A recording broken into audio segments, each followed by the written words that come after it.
nós estamos agora no episódio de número 6 da série sobre a Eclésia, a Igreja de Jesus, né? E nesse episódio nós vamos finalizar a primeira parte da série, né, em que estamos abordando a perspectiva da Igreja de Jesus como única e universal.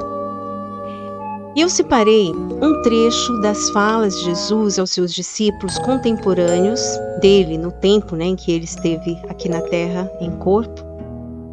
E partindo do princípio de que a Igreja de Jesus é formada por discípulos verdadeiros, nós vamos refletir sobre essa fala de Jesus que se encontra no Evangelho segundo João, capítulo 15, dos versos de 1 a 17. Então, os discípulos verdadeiros de Jesus são aqueles que compõem realmente a Igreja única, universal do Senhor, né? Então, vamos analisar esse texto começando pelos 4 primeiros versos, né? Que diz assim: Eu sou a videira verdadeira e meu pai é o lavrador. Todo ramo que, estando em mim, não dá fruto, ele corta. Todo ramo que dá fruto, ele poda, para que produza ainda mais fruto. Vocês já foram limpos pela mensagem que eu lhes dei. Permaneçam em mim, e eu permanecerei em vocês. Pois, assim como um ramo não pode produzir fruto se não estiver na videira, vocês também não poderão produzir frutos a menos que permaneçam em mim. Bem, Jesus utiliza então de mais uma metáfora, né, a fim de explicar a essência da sua igreja. Ele usa a figura de uma videira cultivada por um certo lavrador. A videira o representa e o lavrador representa o seu Pai, o Pai Celestial. Os ramos representam os discípulos de Jesus, seus seguidores em todos os tempos. Então ele explica o processo de cultivo, né? Há uma seleção nesse processo.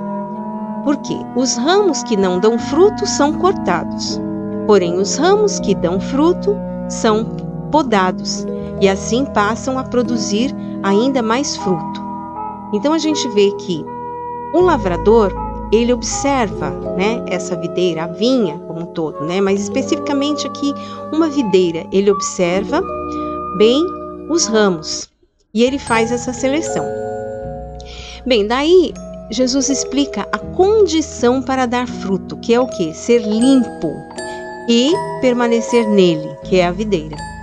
A limpeza, né, ela é feita através do quê? Da mensagem, da palavra de Deus. Então essa limpeza aqui representa a palavra de Deus. Muitos aceitam a mensagem, né, concordam com ela, compartilham ela até, porém não permanecem ligados a Jesus. Como assim? Não obedecem ao que ele falou.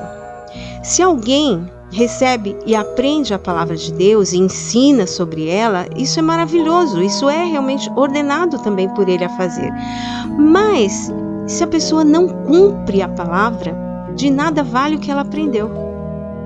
É como se estivesse desmanchando, né? Outros até podem ser abençoados pela mensagem transmitida por essa pessoa, mas quem transmite não cumpre e assim não está dando o testemunho que deveria dar. Por exemplo, falar sobre o perdão, ensinar sobre o perdão, pregar sobre o perdão, mas não perdoar. Pregar sobre o amor, mas não amar. Pregar ou falar ou ensinar sobre a fidelidade, mas não ser fiel. E assim por diante. E isso é pecar contra Deus. Bem, mas como nós não somos perfeitos, né, ainda, João mesmo disse que em uma das cartas apostólicas que ele escreveu, que nós precisamos nos esforçar para não pecar. Porém, se pecarmos, né, se escorregarmos ali, acabarmos cometendo alguma coisa, alguma questão, por exemplo, como não perdoar, né, fazer algo assim, nós precisamos nos arrepender de verdade e recorrer a Jesus. Porque mediante um arrependimento sincero, poxa, escorreguei, errei dessa vez, mas não quero errar mais, né? Jesus vem e ele advoga a nossa causa. É assim que funciona, porque Ele nos ama, sabe que temos dificuldade, né? Então nós precisamos nos esforçar para não nos separarmos da videira que é Jesus. Como Ele mesmo disse no texto que lemos, permaneçam em mim e eu permanecerei em vocês. Ligados a Cristo, não há chance de cairmos na tentação de pecar e de sermos hipócritas no nosso viver, né? No nosso falar. E isso Ele vê o coração. Não adianta querer enganar a Deus, enganar a Cristo. Não, isso não existe, isso é impossível, porque Ele é onisciente e é onipresente e onipotente. Ele enxerga lá no fundo qual é a intenção do nosso coração, se de fato estamos arrependidos ou se queremos apenas mostrar algo, né? Nos disfarçar. Não existe isso perante o Senhor. Então, quando chegamos a Ele pedindo perdão, realmente nos arrependendo, né? E procurando aprender a fazer realmente o que é certo, Ele nos ajuda, Ele nos perdoa e Ele nos ajuda a realmente fazermos aquilo que é certo. Ainda falando sobre a poda, né? Ela representa as provações que precisamos passar a fim de crescermos na graça e no conhecimento do nosso Senhor e fortalecermos a nossa fé. Assim daremos mais fruto, né? Resistiremos às tentações e emoções carnais. A poda é algo que dói, né? Porque, de certa forma, é cortada uma parte nossa. Né? Mas isso realmente é algo que nós precisamos, para que nós não caiamos na tentação de pecar contra o Senhor e nos afastarmos dele, né? Continuando a leitura, agora do verso 5 em diante. Diz assim: Sim, eu sou a videira, vocês são os ramos. Quem permanece em mim e eu nele, produz muito fruto, pois sem mim vocês não podem fazer coisa alguma. Quem não permanece em mim é jogado fora, como um ramo imprestável, e seca. Esses ramos são ajuntados num monte para serem queimados. Mas se vocês permanecerem em mim, e minhas palavras permanecerem em vocês, pedirão o que quiserem, e isso lhes será concedido. Quando vocês produzem muitos frutos, trazem grande glória a meu Pai, e demonstram que são meus discípulos de verdade. Aqui, nesse trecho, Jesus continua enfatizando que Ele é a videira e a necessidade dos ramos, que somos nós, permanecermos nele, para produzirmos muito fruto. E Ele revela que sem Ele não podemos realizar nada. De fato, se não permanecermos ligados a Jesus, seremos levados a cometer coisas sem sentido, pois seremos o quê? Dominados pelo egocentrismo, pelas emoções enganosas, tentados a cometer torpezas. Será, na verdade, o caminho para a morte espiritual, pois será tratado como alguém imprestável para o reino de Deus e será lançado fora.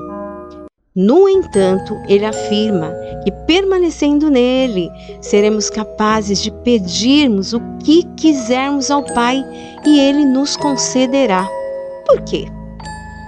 Porque pediremos com sabedoria, valorizando as coisas dos céus e não da terra, não as coisas carnais. Tá?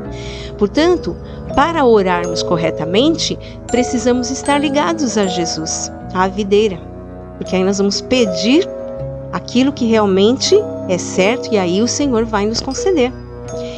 E olha o que Jesus disse ainda, quando damos muitos frutos, nós glorificamos ao Pai e demonstramos que somos verdadeiramente seus discípulos, ou seja, pertencemos de fato à Igreja de Jesus.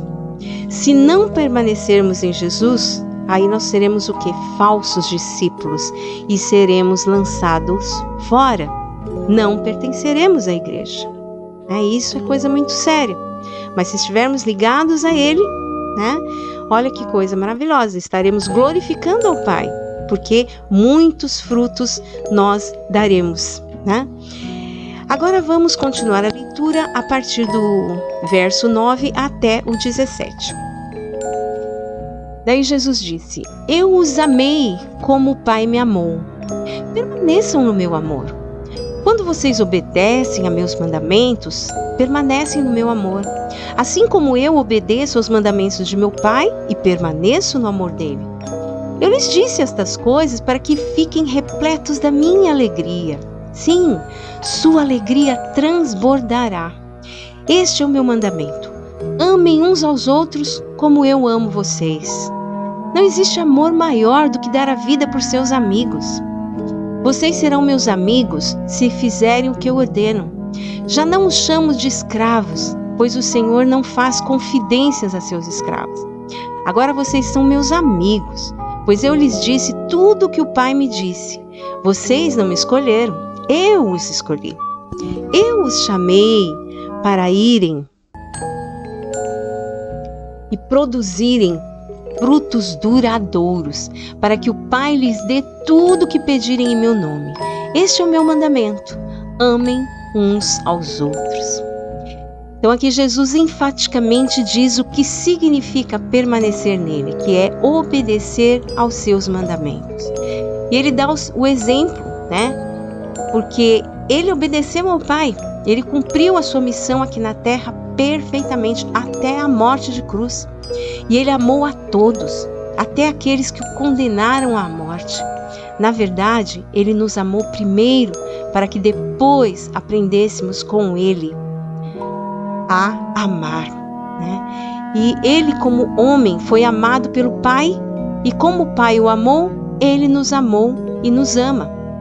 Por isso nos convida a permanecermos nele, que significa também permanecermos no seu amor, né? E amarmos uns aos outros, como ele nos amou. Ele entregou a vida dele por nós, literalmente, né? Entregou de corpo, entregou totalmente a vida dele por nós. E nós entregarmos também a nossa vida pelos outros, pelos nossos amigos, né? Fazendo assim como ele fez, ajudando, perdoando, né? Tendo empatia, compreendendo, enfim, agindo dessa forma, né? Agindo com amor no nosso coração, não com ódio, não com rancor, não com mágoa, né? Essas coisas vêm e elas atrapalham, elas realmente não deixam que nós amemos quando essas coisas vêm. A mágoa, o ressentimento, o rancor, o ódio, o ciúme, enfim, essas coisas todas ruins, podres, que são carnais, que são obras da carne, né? Então nós precisamos permanecer no amor de Deus, no amor de Jesus, permanecendo na videira, que é Cristo Jesus, ligados a Ele. Quando alguém se afasta de Jesus, automaticamente está negando receber o amor dele, demonstrado ali na cruz do Calvário. E sem ele nós não somos nada. Como daremos algum fruto se estivermos longe dele? Não é mesmo?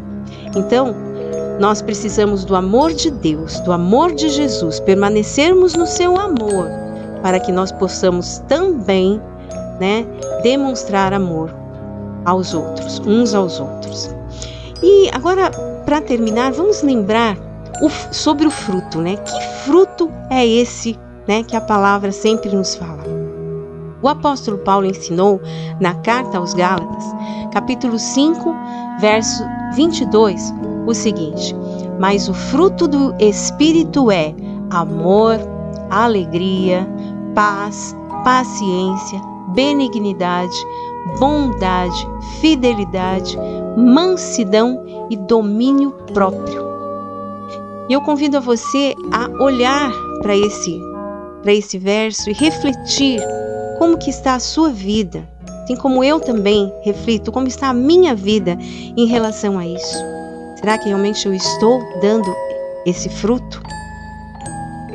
Porque é isso que se a gente não estiver, né, se nós não estivermos dando esse fruto, é um sinal, é um indicativo de que nós estamos aí meio que se desligando do Senhor, né, do nosso Deus, né, se desligando da videira. A gente precisa se alimentar para poder ficar ligado à videira. E como é estar ligado a Jesus e permanecer nele, né?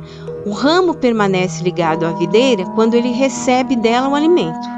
Se alguma coisa impede que esse alimento chegue em um ramo, ele vai secar e vai ser cortado.